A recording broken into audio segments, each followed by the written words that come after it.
민주당에도 딱 한동훈 씨 같은 지금 사람이 있어요. 민주당의 국회의원 출신으로 지금 국방부 장관직이나 하고 있는 안규백이라고 하는 자가 있죠. 현재 탈영 의혹을 받고 있는 안규백 장관. 자, 한동훈 씨 얘기를 제가 또 왜 했냐? 한동훈 씨가 가처분을 왜 못합니까? 우리 김종혁 씨는 다른 방송 출연해서 무슨 뭐 절차 위반이 있기 때문에 가처분하면 무조건 통과가 될 텐데 한동훈이 뭐 별로 안 하고 싶어 한다 이렇게 횡설수설 하시던데 우리 모두가 다 알고 있죠? 가처분을 거는 순간 당원 게시판 사태에 대한 실체적인 진실이 드러날 수밖에 없기 때문에 한동훈 씨가 그것이 두려워서 가처분을 못 걸고 있다. 우리 모두가 알고 있죠. 근데 지금 안규백 장관이 똑같은 이야기를 하고 있습니다. 아니, 지금 안규백 장관이 받고 있는 것, 안규백 씨라고 할게요. 제가 도저히 이런 분을 장관으로 인정할 수가 없습니다. 안규백 씨가 지금 탈영 의혹을 받고 있습니다. 남들보다 방위 출신인 것도 국방부 장관으로서 자격 미달인데 국방부 장관이란 사람이 방위조차도 똑바로 안 했다. 남들보다 몇 달을 추가 복무를 했다. 추가 복무를 하는 사유는 탈영, 그 다음에 군 검찰에서의 어떤 처벌을 통해서 군내 감금 수감이 되는 것 아니면은 영창 가는 것밖에 없거든요. 그런데 몇 달을 추가 복무를 했다라고 하는 거예요. 이에 대해서 안규백 장관이 이게 사실이 아니라면 얼마나 억울하겠습니까? 한동훈 씨가 당원 게시판이 사실이 아니라면 얼마나 억울하겠습니까? 라고 하는 말이 나오는 것처럼 아니 안규백 씨 본인이 하지도 않은 탈영 의혹을 받고 있는데 본인이 국방부 장관이잖아요. 그러면은 사실 진상을 규명할 수 있는 권한이 지금 있거든요. 지금 안규백이 뭐라고 주장을 하고 있느냐? 전산 오류다, 행정 실수다 라고 주장을 하고 있습니다. 오류다, 실수다. 내가 복무를 하는데 국방부에서 당시 내가 복무를 했던 그곳에서 오인을 해서 잘못 입력을 했다. 이것을 청문회 때부터 일관되게 주장을 했었죠. 결과적으로 지금 국방부 장관이 되셨는데 국방부 장관은 국방 관련, 군 부대 관련 총체적인 인사 지휘 통제권이 있습니다. 그렇기 때문에 본인이 마음만 먹으면 얼마든지 병적 기록도 확인할 수 있고요. 병적 기록에 행정 오류가 있다면 저 같으면은 억울해서라도 행정소송이라도 걸겠어요. 그렇지 않습니까? 무려 다른 것도 아니고 국방부 장관이 탈영 의혹을 받고 있는데 행정소송을 걸어도 모자랄 판에 국방부 장관까지 하면서 이것을 장관 퇴임 후에 기록을 고치겠다라고 합니다. 왜 그래야 하죠? 당장이라도 저 같으면 억울해서 잠도 안 올 것 같은데 지금 당장 지시를 내려서라도 억울함을 풀 것 같은데 우리 안규백 씨는 아주 한가롭게도 퇴임하고 나서 기록 청구를 하겠다. 이건 저는 자백으로 들립니다. 한동훈 씨가 가처분을 못 거는 것처럼 이와 같은 사실을 바로잡겠다라고 하는 순간 사실은 탈영한 것이 맞다라고 하는 진실이 드러날까 봐 두려워서라고밖에 저희가 이해를 못하는 상황인 거죠. 참 우리가 볼썽사납게 생각하는 사람들은 행동하는 방식도 똑같다, 데칼코마니다 생각이 드는데 결과적으로 억울하지가 않기 때문에 진상규명을 못하는 것이고 그 말은 즉슨 지금의 의혹이 사실일 가능성이 매우 크다. 안규백 씨가 자백한 것과 다름이 없다라고 생각을 합니다. 우리가 이런 자에게 국방을 맡긴다라고 하는 것 자체가 대단히 망국적이죠. 자, 이에 대해서 이재명도 책임을 져야 합니다. 사실관계가 드러나는 순간 이재명도 책임을 져야 돼요. 왜냐? 모를 수가 없습니다. 지금 뭐 다 몰랐다라고 하는 전략을 펼치는데 뭐 한동훈 씨도 불법적인 선거사무소 나는 몰랐다. 뭐 개혁신당도 몰랐다. 다 몰랐다라고 하는데 모를 수가 없습니다. 제가 고작 5급 행정관으로 청와대 들어가면서도요. 당시 민정수석실이 없었기 때문에 공직기강 비서관실과 국정원 등을 통한 신원 확인을 합니다. 신원 확인 과정에서 저희가 개인의 동의를 얻죠. 당연히 동의를 얻고 병적 기록을 비슷해서 여러 이 어떤 병적 그 자체 그리고 이 질환 등이 있는지에 대해서 과거 이력들에 대해서 전부 다 체크를 합니다. 간첩 체크까지 합니다. 국방부 장관급의 인선을 하면서 국방부 장관의 과거 병적 이력을 검증하지 않았다라고 하는 것은 가능하지가 않습니다.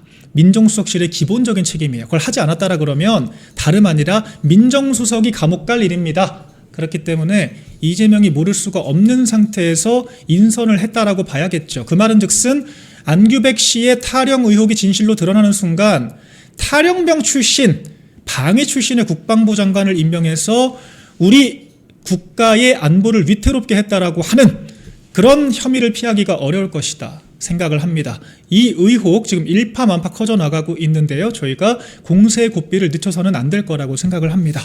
자, 그래서 지금 우리 국회에 탄핵 청원에서 가장 뜨거운 세 사람이 있죠. 이재명, 안규백, 정동영입니다. 정동영 얘기를 우리가 오래 했는데 이재명에 대해서도 50만 명이 넘는 국민들이 자발적으로 서명에 나섰습니다. 저희가 민주당처럼 시민사회를 동원하고 데모를 하고 여러 홍보물을 돌리면서 서명해 달라고 한 것이 아니라 정말 자발적으로 우리 시민들께서 국회 청원, 그 문재인이 만든 그런 청원 말고요. 이제 계정 명의 돌려가고 IP 돌려가면서 하는 그런 청원이 아니라 실명 인증해야 되는 국회 청원에서 50만이 넘었다라고 하는 지금 소식이 전해지고 있습니다. 근데 이 부분에서 꼭 하나 더 짚어야 될 것이 우리 재래식 미디어들은 정말 반성해야 됩니다. 윤석열 정권 때 윤석열 대통령에 대해서 탄핵 성원이 이루어졌을 때부터 대서특필이 되기 시작했는데 이재명에 대해서는 집권 1년밖에 안 된 대통령에 대해서 50만 명 넘는 국민이 탄핵시켜달라고 청원을 하고 있는데 우리 재래식 언론들은요 단 한 건의 보도도 내지 않았습니다. 오늘에서야 기사화가 됐는데 다름 아닌 장동혁 대표가 최고위 회의에서 이를 거론하면서 그 워딩이 기사화가 됐습니다. 이재명에 대한 분노, 제가 그 설명을 차치하고 우리 재래식 미디어들은 왜 재래식 미디어들이 더 이상 기능하지 못하고 재래식이라고 하는 평가를 받을 수밖에 없는지를 뼈저리게 반성을 해야 됩니다. 언론의 기능이 뭡니까? 언론은 권력을 견제하기 위해서 존재합니다. 그런데 지금 언론들의 행태가 어떻습니까? 기업의 광고를 받아야 하고 정부로부터 매년 문화체육관광부 산하 300억 가까운 홍보 예산을 통해서 지금 재래식 미디어들의 정부 광고비를 집행을 하고 있어요. 정부로부터 광고를 받고 기업으로부터 광고를 받고 정부로부터 여러 채널들의 재승인, 재허가를 받아야 하기 때문에 정부 견제를 못하는 재래식 미디어, 저희가 이것을 언론이라고 부를 수 있을까요? 그러면서 힘없는 야당만 하루 종일 잡돌이하면서 민주당은 당장 어제도 해당 행위 때문에 어제도 조경태 의원이 했던 것과 똑같은 방식으로 경선을 통해 당선된 자당 후보를 낙선시킬 목적으로 협잡을 했다라고 하는 그런 죄목으로 제명당했습니다. 왜 민주당의 제명에 대해서는 징계 정치다 이따위 표현 붙이지 않습니까? 왜 그런 프레임 씌우지 않죠? 한병도 원내대표는 뻔뻔하게도 본인 정당은 매일같이 징계를 하고 있는데 장동혁 대표를 향해서만 내로남불식으로 징계 정치하지 마라, 독재하지 마라 이런 공격을 하고 있는데 왜 이에 대해서 언론이 내로남불이라고 비판을 하지 않죠? 징계 자체가 문제가 되지 않는데 왜 국민의힘에 대해서만 반국민의힘적 반당적인 스탠스를 견지하는 사실상 좌파 패널들만 불러서 왜 진실이 아닌 내용들만 읊조리게 만들고 팩트체크도 하지 않은 상태에서 지도부만 공격을 합니까? 결과적으로 권력을 견제하는 게 아니라 권력을 견제해야 될 야당을 견제하는, 권력에 부역하는 부적절한 행태를 보이고 있기 때문 아닙니까? 그렇기 때문에 외면받고 있는 거 아닙니까? 이거 제가 말 나온 김에 하나 언급드리고 싶은데 이 조선일보 사설인데요. 민주당을 비판하다가 느닷없이 장동혁 대표를 또 언급을 하더라고요. 이거 한번 좀 따서 보여주면 좋을 것 같은데 무슨 정청래 대표나 장동혁 대표나 무슨 신문 인터뷰는 하지 않고 무슨 극단적인 유튜브만 의지하는 것 같다. 김어준 방송이나 보고 장동혁 대표도 똑같아. 그런 푸념 아닌 푸념을 사설에 굳이 넣으셨던데요.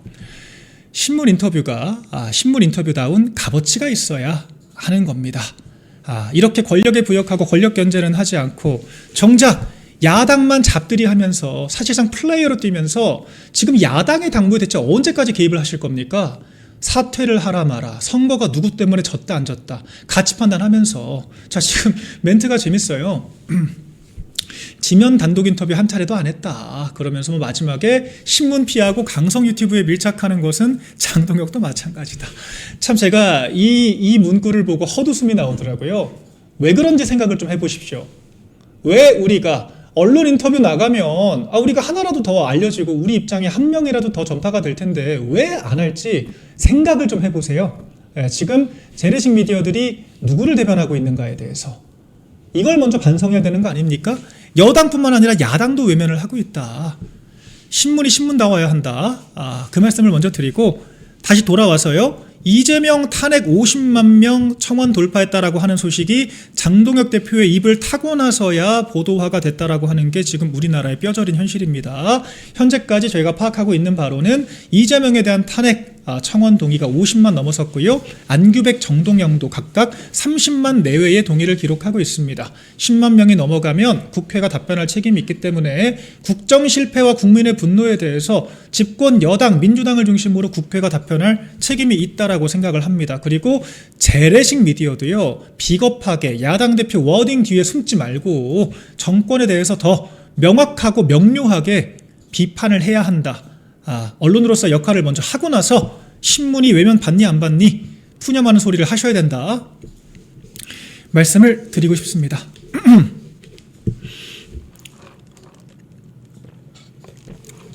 자, 그렇게 돼서 언론 이야기, 또 이런 부적절한 정부 행태에 대한 국민들의 분노 저희가 한 번 더 짚어봤고요.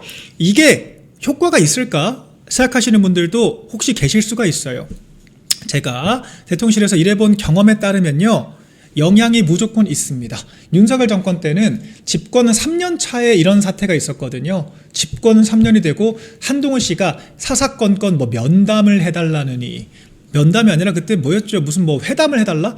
저희가 면담이라고 표현 정정을 했죠. 무슨 면담을 해달라느니, 무슨 여사 라인을 잘라야 한다느니, 김건희 여사가 무슨 행동을 중단을 해야 된다느니 아주 난리를 떨 때, 그때 여론이 급격하게 악화가 되면서 임기 3년 차에 윤석열 대통령에 대한 탄핵 청원이 있었지요. 그때 사실 대통령실에서도 솔직한 말씀으로는 당연히 영향을 받습니다. 대통령께서 보고를 받지 못한다라고 하더라도요, 참모들 입장에서 우리 대통령이 시민들로부터 그와 같은 평가를 받고 있다라고 하는 것은 굉장히 뼈아프게 받아들여야 할 부분이고, 이와 같은 여론을 반전시키기 위해서 여러 가지 보고를 올려야 되는 상황이 되는 겁니다. 지금 이재명 청와대 마찬가지입니다. 저희는 3년 차였지만 이재명은 1년밖에 안 됐거든요. 1년밖에 안 된 시점에 이렇게 정말 무수한 국민들께서 불만을 토로하고 있다라고 하는 점, 자생적인 비토를 보내고 있다라고 하는 점은 굉장히 뼈아프게 다가올 수밖에 없고요. 이미 이재명의 내각에서는 이재명이 물러나게 됐을 때의 상황, 특검 등을 통해서 이재명이 지금까지 자행했던 공소 취소 무리수, 박상용 검사에 대한 이런 뒤틀린 징계 조치, 항소 포기, 대장동 항소 포기 등의 이런 사태들에 대해서 책임져야 할 일이 발생하기 때문에 바짝 긴장할 수밖에 없고요. 이에 대해서 전혀 효과가 있을까라고 고민하실 필요 없이 어떤 행동이든 시민사회가 보여주는 것이 굉장히 중요하다 말씀을 드리겠습니다. 네, 민주당 소식 몇 가지만 더 짚어보겠습니다. 다음은 민주당에서 또 엉뚱한 법안을 발의했다가 철회했다라고 하는 소식인데요. 민주당에서 성과급에 대해서 지역 상품권으로 지급을 받도록 하는 내용의 법안을 발의했다가 국회의원 세비부터 지역화폐로 줘라 라고 하는 비난이 쇄도하자 결과적으로 법안을 철회했다라고 하는 소식입니다. 이것도 굉장한 빈축을 사고 있죠. 애초에 지역화폐, 이재명표 정책이고 중간 수수료만 온팡 뛰어가서 세비만 낭비를 하게 만드는 그런 잘못된 정책이고, 결과적으로 지역화폐의 실패 때문에 성남시와 그리고 경기도의 예산, 재정이 굉장히 악화됐다라고 하는 게 우리가 지금까지 알고 있는 사실입니다. 그런데 그게 무슨 자랑스러운 정책이라고. 성과급까지 지역화폐로 받아라. 이거는 진짜 그 지역화폐 발행하는 업체들과 유착되어 있는 게 아닌가. 이건 진짜 조사 들어가 봐야 될 것 같아요. 그런 게 아니고서야 굳이 이런 이야기를 할 필요가 없거든요. 성과급을 왜 지역화폐로 받습니까? 지역화폐라고 하는 것 자체가 특정 지역, 특정 상권에서만 사용할 수 있는 건데 역지사지 본인들은 그걸로 받고 싶나요? 말이 안 되는 거죠. 그리고 지역 상품권이요, 오히려 현금 지급보다 더 비효율적인 것이 중간 유통업체의 수수료가 붙게 됩니다. 그렇기 때문에 경기도에서도 지역화폐 운영하면서 중간 업체들 수의 계약해서 사실상 일감 몰아주기 한 거 아니냐라고 하는 비판을 받았습니다. 그런데 그런 의구심을 살 수밖에 없는 법안을 민주당의 국회의원이 발의를 했다라고 하는 거죠. 그리고 참 짜치게도, 그럼 당신들도 거울 보고 한번 생각을 해봐라. 국회의원 세비도 지역화폐로 받을래? 라고 이야기를 하니까 뼈아픈 지적이 이어지니까 결과적으로 철회됐다라고 하는 소식입니다. 이런 소식들은 우리 저거려층에도 굉장히 넓게 퍼져 있고요. 민주당이 얼마나 무책임하고 망국적인 정책들만 끄집어냈다가 비판받으면 아닌 말고식으로 철회를 하는지, 얼마나 국민들을 실험 쥐처럼 사실상 취급을 하고 있는지에 대해서 적나라하게 드러나고 있는 상황입니다. 이에 대해서 저희가 이 민주당의 잘못된 국정 운영에 대해서 조목조목 짚어서 비판을 계속 해야 될 것 같다 생각이 들고요. 끝으로 두 가지 성관위 이슈와 우리 검경 수사권 이슈 짚어봐야겠죠. 네, 성과급 이슈 저희가 짚어봤고요. 자, 오늘 또 채널A에서 단독 보도가 하나 나왔습니다. 네, 서울시 선관위원 3명이 사의를 표명을 했습니다. 그 이유인 즉슨 지금까지는 우리가 전원으로 형태만 정해졌는데 언론 보도 지금 크로스체크가 된 거죠. 이재명의 친구라고 알려진 위철한 중앙선관위 지금 대행이 서울선관위에게 선거 소청에 대해서 기각하라고 하는 사실상의 외압을 넣었다라고 하는 지금 소식이 전해진 겁니다. 선관위, 노태학 선관위원장은 중앙선관위는 지역선관위와 독립적으로 존재하기 때문에 컨트롤 권한이 없다라고 이야기를 했는데, 이재명의 밥친구인지 술친구인지 끝까지 뻔뻔스럽게 뻗탱기고 있는 우리 위철환 지금 상임위원 같은 경우에는요, 그와 같은 노태학 선관위원장의 주장에 전혀 반대, 배척되는 상황, 서울시 선관위, 지역선관위의 소청을 기각시켜라라고 하는 사실상의 가이드라인을 보냈다라고 하는 겁니다. 선관위 이슈가 점점 게이트급으로 확대가 되고 있는 상황입니다. 우리가 의심을 했죠. 왜 위철환은 저렇게 욕을 먹어가면서 사퇴를 하지 않을까?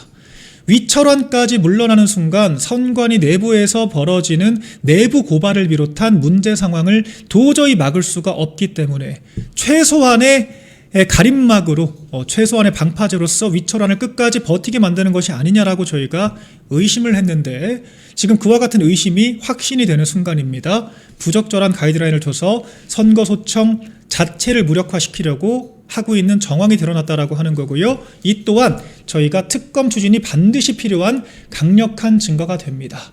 저희 직후에 또 다루겠지만, 경찰 내부에서 벌어진 사건을 경찰이 수사를 하고, 선관위 내부에서 벌어진 사건을 선관위 진상규명위가 조사를 하고, 선관위 내부에서 자기들끼리 가이드라인을 공유를 하면서 선관위의 권한인 선거 소청에 대해서 사실상 기각시켜라고 하는 책임을 시키라고 하는 가이드를 주고 있다라고 하는 거, 전부 다 지금 우리나라에서 민주당에 지금 함께 연결되어 있다라고 의심을 받는 기관들의 행태가 얼마나 제도권 정치의 신뢰를 박살내고 있는가 적나라하게 보여주고 있습니다. 우리 국민들께서 뭘 믿고 선관위에게 권한을 부여하고 뭘 믿고 경찰에게 수사권을 비롯한 여러 권한들을 부여를 하겠습니까?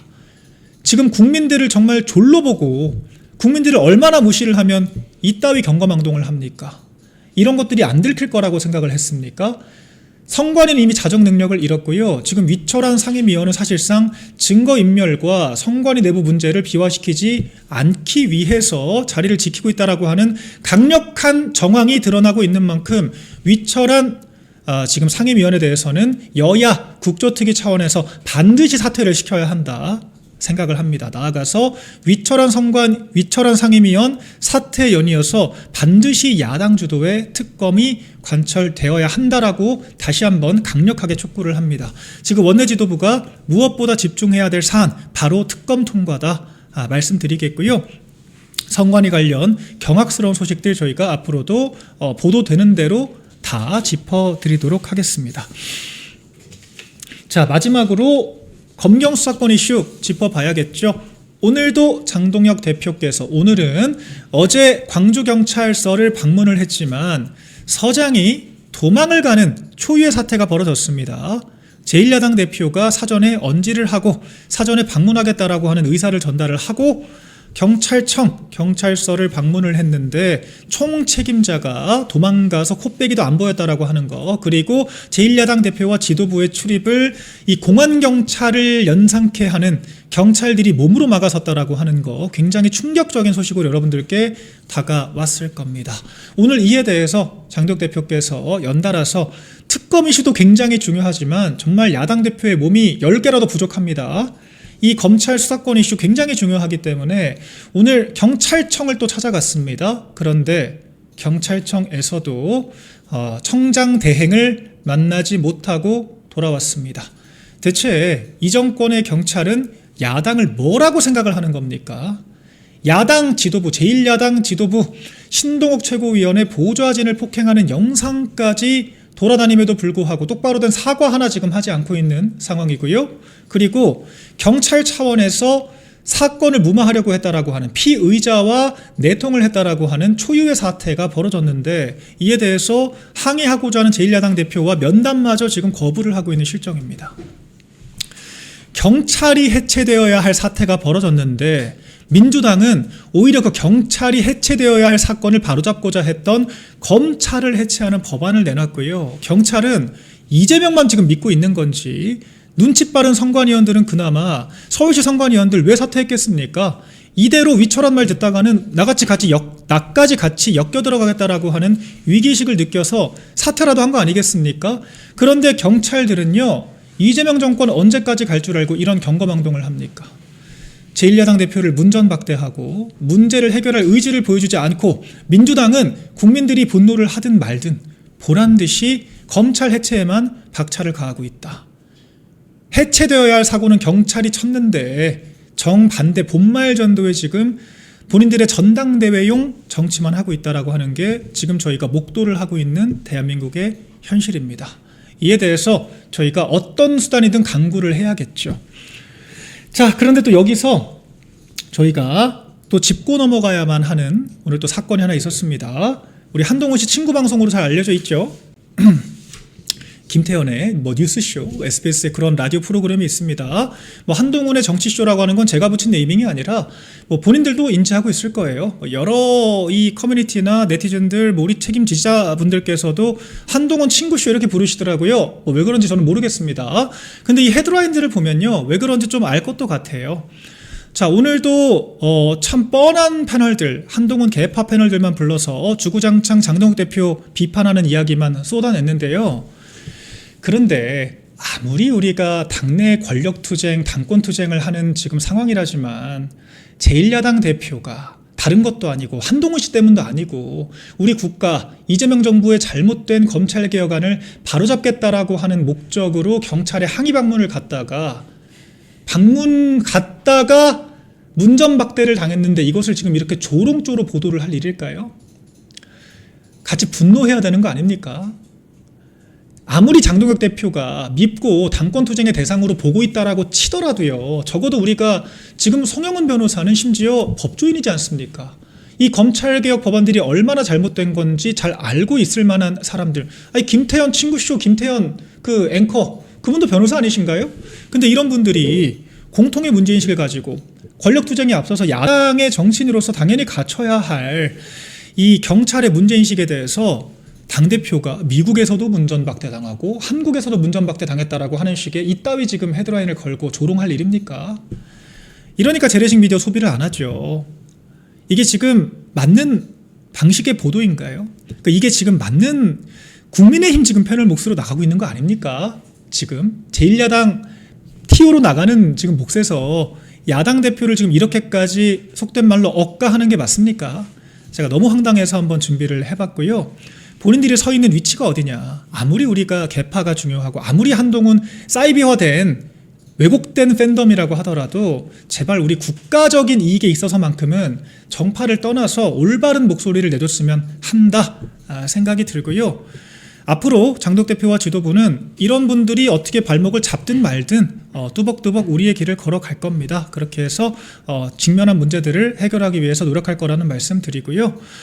개가 짖어도 기차는 간다라고 하죠. 그런 격언들이 매일같이 떠오르고 있는 하루하루입니다. 네, 저희가 오늘 국민의힘 소식부터 민주당 정부 소식까지 쭉 짚어봤는데요. 저희가 정부 소식을 먼저 다뤄야 하는 것이 야당으로서 맞지만 제가 방금 딱 소개드린 이런 사례들이 있죠.